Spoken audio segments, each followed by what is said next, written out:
your host, Susan Regan. Hello, and thank you for joining me today. I have as my guest, and we are in his studio, Brad Davis. He is the venerable icon of Connecticut's radio world. Brad, I had a hard time determining how to introduce you. Not because there wasn't anything to say, for sure, but because any moniker applied to you would be an understatement of your public persona. So I'm delighted to be here with you today. I hope we're going to have a candid conversation. I know there are a lot of interesting things to know about you. So let's just start out. So many people know you, if only audibly. They listen to you on the radio, but many others who personally have made your acquaintance and acknowledge your support of the underprivileged. You're a devout patriot. You're a tireless fundraising host. You're a champion of the disadvantaged and a voice of the people.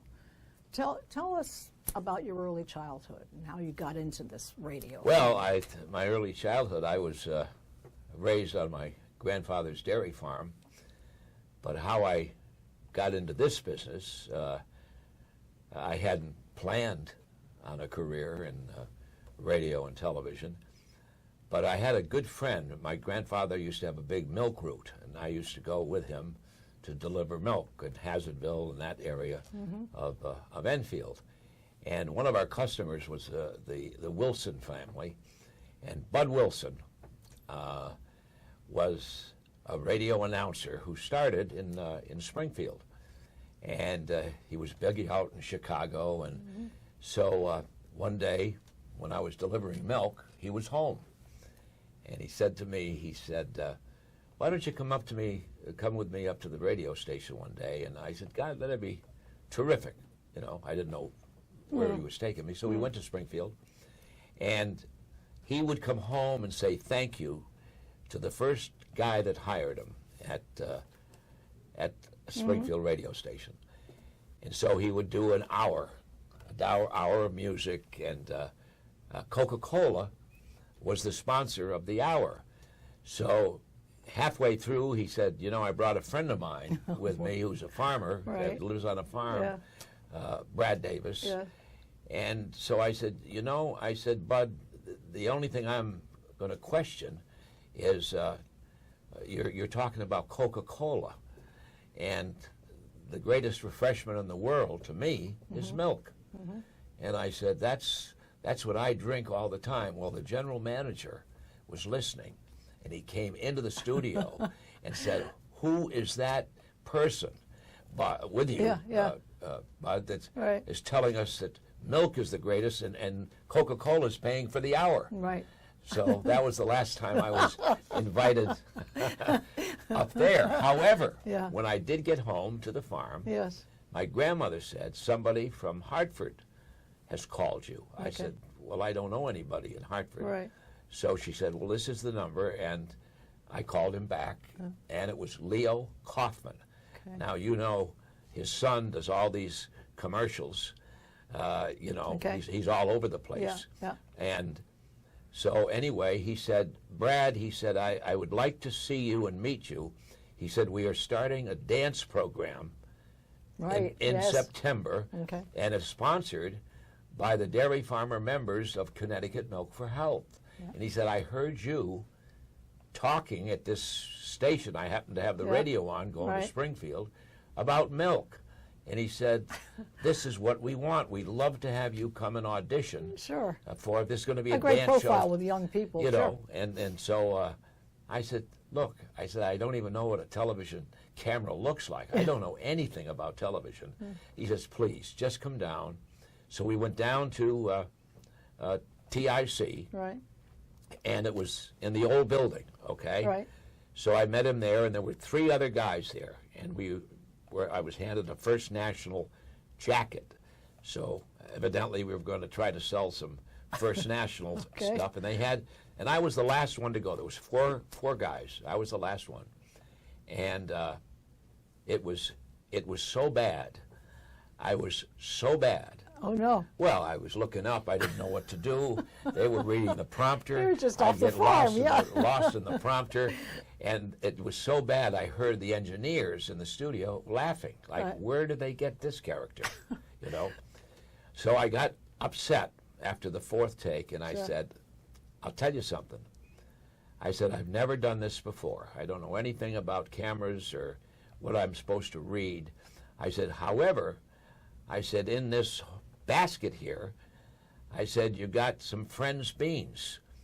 And I picked them up, and I said, this is the only thing here that's familiar. I said, because my grandmother, every Friday night, she serves us baked beans, brown bread, and hot dogs. Okay. And I always remember that week that she does it, because she soaks her beans on a Wednesday, and molasses goes in. She makes the whole thing. Okay. And she always added a can of Friends beans. So if my grandmother used them, these beans must be good beans, and they were. They were delicious. Yeah.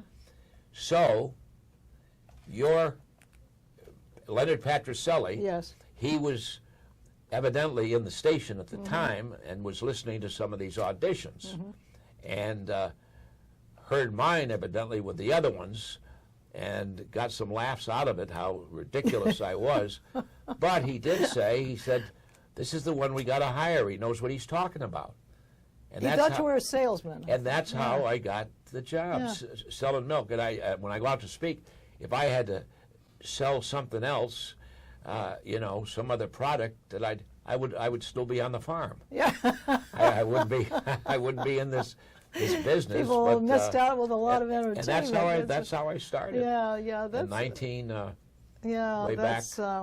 way back when, 58 years ago. Yeah, I was going to say, it's nearly 60 years you've been there. What would you say has been the most instrumental impact on your media career? I mean, is there a person, is there a situation? I mean, has there been something that stands out to you? Well, what really stands out as far as when I started, and that's where I started, was Channel 3, doing a dance show for teenagers. How long did that run, Brad? That ran for, let me see, from 58 until 69.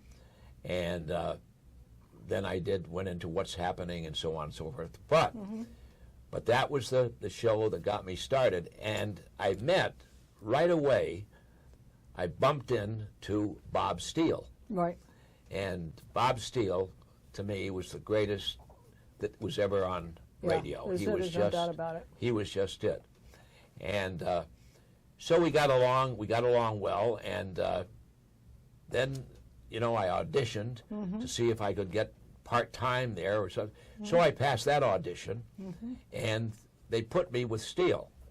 You do different day parts, but he used to take an What a interest. mentor, though, he was. Oh, and he took an interest. Yes. I'll never forget, he said to me, he said, Brad, he said, there are going to be people that like you and people that don't. That's true. But there's one thing you've got to do. You've got to know what you're selling. The commercial is the most important thing. He said, you should be so familiar with a product that you're selling that the only thing you should have to write down is the name and the address of the company, and also the telephone number people can call. Right. So that was Steele. That's how Steele, and I have to say, today, doing commercials, and I do quite a few of them every single morning, that's how I do So them. you really use the products, and you... and in fact, it's so funny you asked that one. Yeah. Recently, I've been talking about My Pillow. Yes. And how that started. It was only supposed to last a month.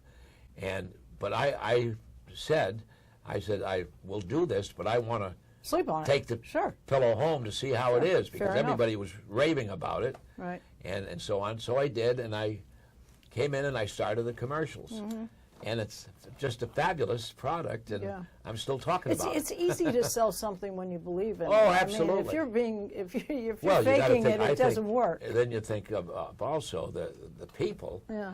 I mean, I don't want to sell somebody something and just for the sake of the money. Right. And it's not good for them. Yeah, but there's the association, because if you start selling something and people know you so well, and if they say, hey, Brad, I tried that thing was a piece of crap. Yeah. That doesn't do anything for your image. I know. No, so you're right. You've got to believe in your product. And the audiences, they're fabulous. But that's what's made you so well-versed in helping people fundraising and stuff, because when you're in the public eye and you're at some black tie affair and people want to get something sold, or they're doing some sort of bidding thing, you are able to make people believe in this thing is really worth having. But that's another story too, because that happened at Channel 3 when I was there, and we went to the Etna one night for a fundraiser. Yes. And there was 4 of us, and one of them was Gail King. Okay. When she was at Channel 3. Then there were 2 others and myself. And it was an auction. Right. They had an auction. Right. So everybody went, well, Gail went first. I remember she went first, great voice and everything, but she wasn't an auctioneer. And so it was, they came to me, it was last. Well, when I was on the farm, my grandfather's best friend was a fellow by the name of Mort Granger, the greatest cattle auctioneer in New England. Oh, yeah. And I used to go down in the pasture with him on a Sunday when he was rehearsing. Yeah. Yeah. Okay? Yeah. So I'd listen to him, and this was every Sunday. Yeah. And when I went home, back to the farmhouse, I used to go up in my bedroom and stand in front of the mirror and imitate him. Okay. Okay? Yeah. Just for fun. Yeah, just right, for fun. right. So that night, when we were Doing the auction, when we were yeah. doing this thing at the Etna, Right. this was an auction, and I was the last one, and nobody was auctioneering. And you know, I said to myself, I said, I'm going to do what Mort Granger did.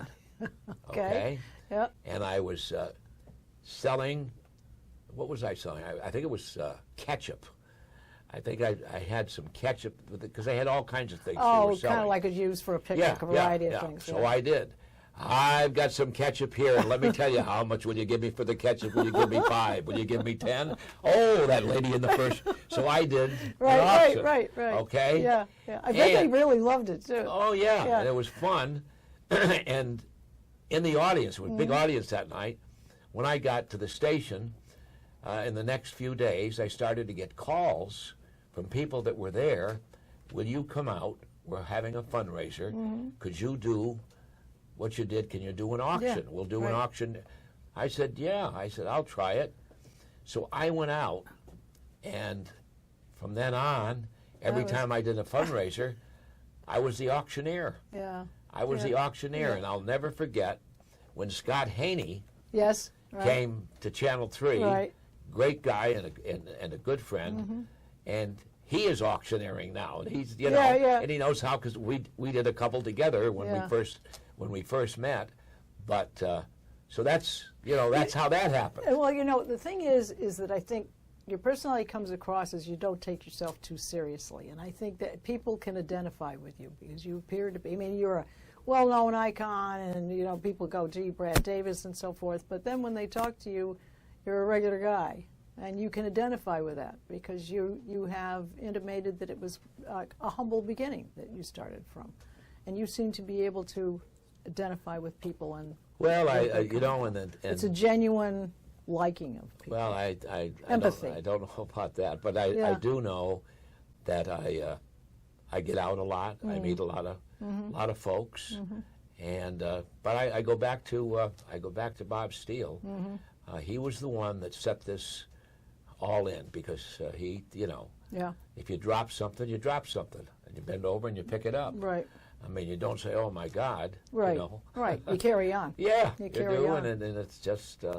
Well, you have a very diversified group of listeners. I mean, what would you say? What's the demographic of your listeners? Would you be able to identify something I don't that? know. I would say probably middle age. Okay. But it's been over a long period of time, so that means you've covered generations. It's People been, have followed you for a long time. It's been this is my 58th year. Yeah. And right here at WDRC, it's going into its 41st year that I've been in. I work with Dan Lavallo. We work together. He's been a friend for a long time and a great broadcaster. So that's recently we started that together, and so it's still it's still fun. Well, in all of the things that you have defended and that you supported and so forth, what stands out to you as some of the most deserving? In other words, what do you believe to be a few of the most critical cultural challenges in today's society that we have? Well, I think law and order, all this, and I look back and remember when somebody who was accused of murder and was in jail did not do it. But they had to arrest somebody up in Springfield, Massachusetts. And this woman, older woman in her early 80s, was murdered. Okay. And the young man that was working at the building, it was where people were living, was a young Black American, and his name was Russell Daniels, and he was very, very troubled. In fact, he was retarded, and he was in his early 20s, but he had the mind of a 9-year-old. Okay. And they couldn't find, or they just thought because he was up there, Yes. and they were checking times when somebody was here and somebody, and they arrested him. They arrested him, and he ended up in prison in Massachusetts, okay? Norfolk Prison. And we got a call from a law professor in Springfield, because that's what we were doing Sure. with John Sablon. We were Right. doing this Yes. on television. Yes. Okay, He what's was a good happening? friend of yours, What's wasn't he? happening? Yeah, Oh a yes, long dear time. friend. He retired. A good friend. And so this was something that we started to look into. Okay? And he said, I'm telling you, Brad, he said, this kid did not do it. But they needed somebody, Right. because the people were going crazy because Right. it was this older woman. Yeah, sure. They want to pin it quickly. So anyway, we started, okay? We started, and it took us a long time, 6, 7, 8 weeks at least. We had everything. We went to Springfield all the time. We had everything but the half hour when the murder was committed. We couldn't place Russell Daniels, who was in prison for Right, it. We right. couldn't place him Okay. during that particular half hour anywhere. And we always stopped on the way back after a day's work. We always stopped at Howard Johnson's on the way back to Enfield. Okay. We'd go in there with the crew and we'd sit down. Sure. Well, this particular day we did, okay? As someone saw. And there was a woman, and they recognized us, Brad Okay, yeah. Davis and Yeah. so forth, and John Sablon. And they said, what are you doing here? What is all with all the equipment and everything? I said, well, we're about ready to close out what we're doing. Well, she said, what is it? I said, well, we are trying to discover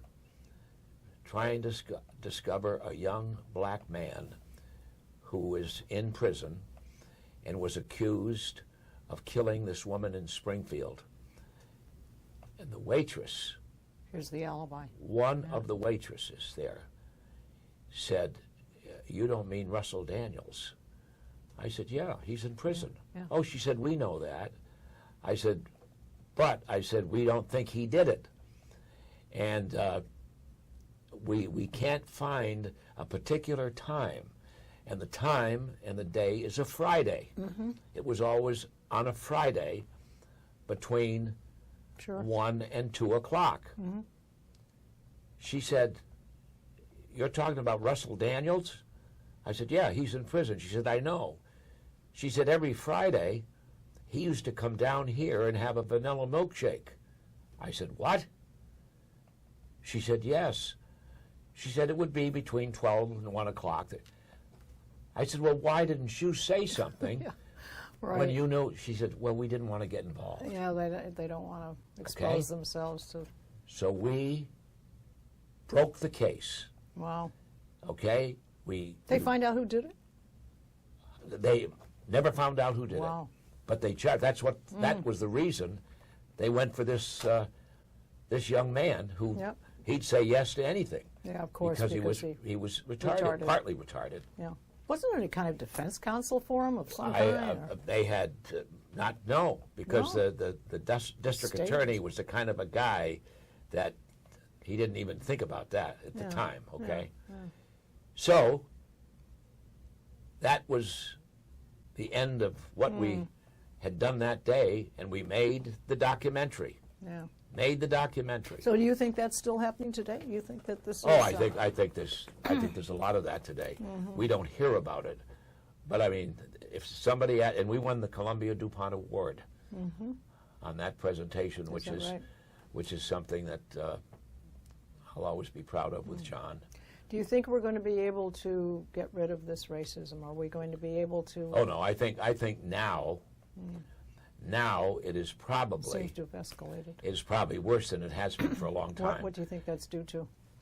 You know, and the funny thing is with me, I grew up my grandfather's farm, and I never, we never thought of black and white, or I mean, Bill Jones used to work on the farm with my grandfather. His son was my best friend in high school. Right. And anyway, so it was something that never bothered me, and I'll never forget a high school trip that we went, Enfield High School. We went down to Washington, and I remember we had to go to the men's room, okay? So Bill Jones was my buddy, and we were all together. So Bill had he had to go to the men's room, and so we both started in, and they said, "You can't go in there," meaning me. Oh. You can't go in there. I said, "What are you talking about? I got to go to the men's room." Yeah. He said, "Yeah, but there's one for you down the hall. Oh. This is just for Segregated. for Negroes." I said, "Oh, really?" I said, "Well, he is my best friend, and that's where I'm going with him." So the guy didn't know what to do. Well, I went in there Yeah. with Bill, came out, and that because we had never even thought of that. Yeah. Never was brought up that way. Yeah. And I'll never forget it. Never, ever forget it. Everybody's thought process is based on their experiences, and you know your experience is that it didn't mean anything, and other people had other No, I experiences. mean, I was. Yeah, the you have to farms make were that allowances way. on both sides. Huh? I think you have to make allowances on both sides. Some people have not had good experiences, and then some people Oh, absolutely. there's nothing. Yeah. Well, look, you played polo at one point during Oh, yeah. your. Yeah. Tell us a little bit 4 about years. that. Yeah, okay. Up at Shallowbrook in Summers. Okay, and tell us how that. And you play polo yes, too. Yes, that's correct. Up Yeah. there with Halvita, Yeah, for a long yeah, time. yeah. So tell us, what you had an accident or something? Or, Well, I grew Pretty up on a aggressive game, farm. yeah. I grew up in a farm, Yeah. and always rode horses. Right, I had, right. so Yeah. that was nothing. right. So I learned, but I had, I had quite an accident Yeah. at a game, Yeah. and it was at Shallowbrook. It was inside, and we were playing. I forget the team, but it was a college team, and Sure. it was mainly. Yeah, it's 'cause, probably UConn or somebody. Yeah, and women. Right. Women played men, and it was. Yep, it was. yep, yep. You've done the same thing. Oh yeah. Well, anyway, it was inside because in the winter we played inside. We had a big arena inside at Shallowbrook. Outside in the summer we play on 3 horses in the wintertime, but 4, as you know. Right, outdoors. Outside. Yeah. Right. So anyway, I was coming around a bend, and I could have really, really done a number, because you hit with the horses. Right. And I took it easy, and she was absolutely through the roof. She says, "Oh, you're one of those." I said, "What do you mean?" She said, "You were one of those. You didn't want to really Bump me. give it to me because I'm a woman." Oh. I said, "Well," I said, I wasn't even thinking of that. Yeah. Well, anyway, before it was over, we were going into the 3rd chukker, Yeah. okay? Right. 3rd period. And she hit me Oh. so hard. I mean, really, Right. I had to have this hip replaced. Wow. Had to have the hip replaced. And So you never actually came off. Huh? You were just hit hard. Yeah, yeah, right into the wall. Wow. Oh, yeah. Oh, yeah. Okay, this was indoors. And looked around at me. Wow. And that was it. So I'll never forget. Didn't miss any work Look. or anything, though, because it was this leg. Yeah. And but anyway, I had to have it operated on, and they operated on at Mount Sinai Hospital. Okay. Okay. And that's Well, you're what- looking good fellow now. Huh? You're looking good shape now. Well, I feel I am. I Well, feel I've got very quickly. We've got one more question to ask you. What do you think about the political scene for 2018, our gubernatorial race? You know something? This is going to be, I think. I'm happy we got so many candidates. Yes. I am very, very, and I haven't looked at them all yet. We're doing a lot Working of them. through Dan it. and I are doing a lot of them on our radio Right. program. But I'm not going to say who it is right now, but I have got a good idea who I think would make a tremendous governor. And I will say it when the time is right. When the time's right. Well, it's been a real pleasure Well, this has talking to been you. no, this yeah, has been, we have to do it again. This has been fun. And Let's do it after the governor's race or something when we're getting close. That's okay. Is that good? Because Yeah. then you'll be able to maybe make some more comments about it. Yeah, we can. I Well, will then. it's been great, Brad. Well, thank you. Yeah, been Thank terrific. you. All right. So Patricelli put me in the business. Well, there you go. All right, we're going to be open and above board about that. That is my uncle, so I will state it for the record. All right, I want to give you your website. It's talkofconnecticut.com / The Brad Davis Show. Do I have that right? Yes. Okay. Yeah. Well, good. And our website is ctvalleyviews.com. And I want to thank you for joining me today, and Brad, and I look forward to seeing all of you again soon. And thank you for joining me and bringing proof to the people.